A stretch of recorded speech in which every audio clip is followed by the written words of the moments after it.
Cheeky. It's in the shopping bag. What's in the shopping bag, Richard? What is in the shopping bag? Tell me now. Yes, this is absolutely amazing, Pete. So if you remember, we discussed a story, it was about a year ago now, whereby a guy from Turkey had drawn some childhood images, and he took photographs of his pencil drawings, and there was basically was a card back of a stormtrooper, and it was hand drawn, and it was, hypothesized it was possibly a mock-up that this kid had seen in a shop window, and there was lots of debate about it.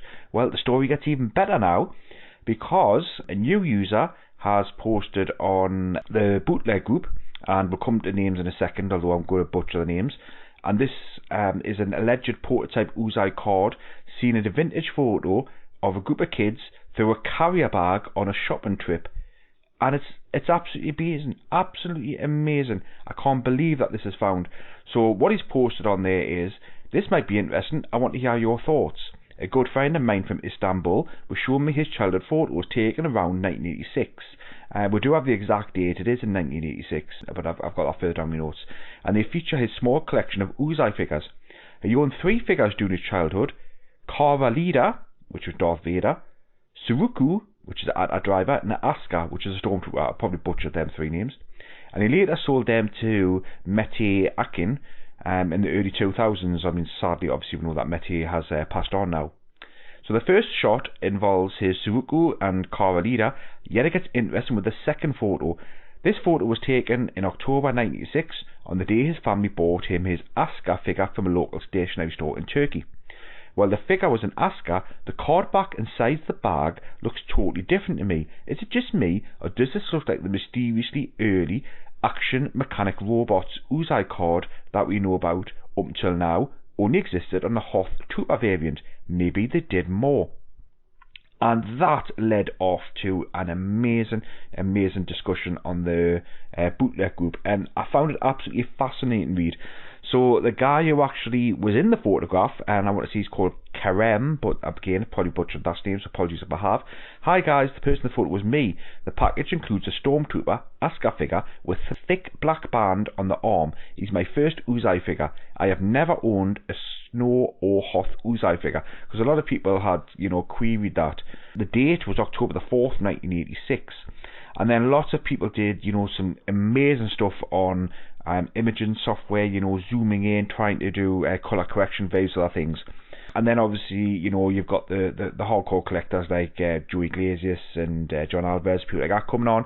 So Joe Y was asked his opinion on this, and he hypothesised one of 2 things. Did SB Products release a small quantity of these as production before changing to the common UZAY cards, and they've all just been destroyed or hidden away in unknown people's homes? Or, because of the proximity to the SB Products factory, the owners, not wanting to be wasteful, may have sent out their mock-ups to stores, either as test marketing or to rid themselves of a design that they had decided that they weren't going to use. Only the owner of the SB Products factory can really clarify this mystery. I know that Lev said that the one that I had was sold to him as a mock-up prototype, and is the only example that the owner had left.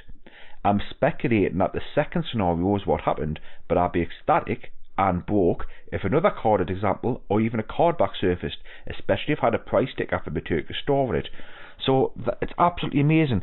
So for those who aren't aware of what the Action Mechanics robot refers to is, Joe has a Hoth Trooper with, it's a very similar to the Emperor offer on the Return of the Jedi cards, where in the bottom right hand corner there's a yellow strip with Action Mechanic Robots written on the front of it, and they say that's only been found on the Hoth Trooper. So the design of this card is very similar to that, but it's clearly not a Hoth Trooper, and it's probably a very early Stormtrooper design. So is this another prototype, or is this another mock-up that's made its way into a store, or is it actually a range of early designs that were perhaps later destroyed or changed? And one or two people have thought, well, is this because it's too similar to the Star Wars cards, with the pushing it too far by this point? Who knows? But it's a fantastic story, absolutely brilliant. And so, guys, I've got a question for you. I mean, obviously, none of us are bootleg, guys, and we're all riding on the shoulders of giants here. But do we need a price sticker to prove that these were shop sold, or is this enough? We've now got the kid with a photograph from 1986 with what looks very, very like one of these in a carrier bag. And then we've got the drawing from a completely unrelated kid who's drawn exactly the same card back, saying that it was in the, I think he put on his the mid-80s. Do you know, is that enough proof now to say that these were sold in shops, or do we need to find one with a price sticker on them? And if so, you know, what do you think they are? Any thoughts, guys? I just think we're really fortunate that the kid got his carded figure in a see-through carrier bag. If there hadn't been a see-through carrier bag, we wouldn't be able to see what was inside. So. Well, it's not just that, Jason. It's more than that. It's a see-through carrier bag, but it's also lying in the perfect position to be photographed and see the card back. I mean, it's just amazing. Yeah, I mean, you don't fake stuff like that. I mean, if the kid's got it in his shopping bag, he's been around the shops. I'm fairly sure it was sold in the shops.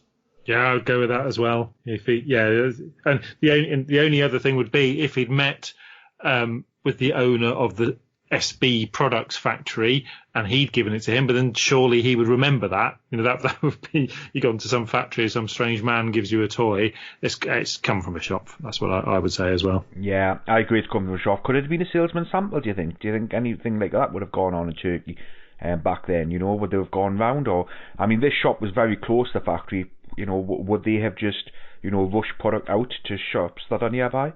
I think it's happened before, hasn't it? Didn't some Kenner prototype stuff end up on sale in Australia or something? There was a story I recall. So it's not beyond the realms of possibility that prototype stuff could get out there, and particularly in Turkey with this sort of bootleg stuff, as Joe theorised, that they just didn't want to be wasteful. They had these samples made up and they pushed them out with the regular figures. I can believe that.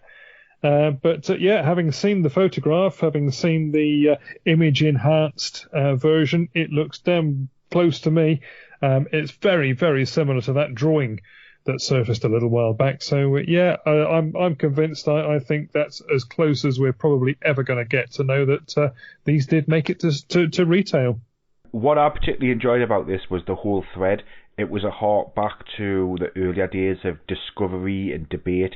It was absolutely brilliant. So well done for everybody in the Bootleg group who chimed in on that. It was a very, very civil conversation with people presenting different viewpoints. Absolutely brilliant. Great to see. I would love to see one of these appear one day.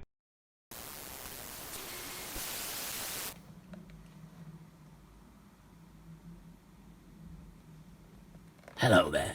You may remember me from The Empire Strikes Back. Now, don't forget to hit subscribe and also click the bell for notifications.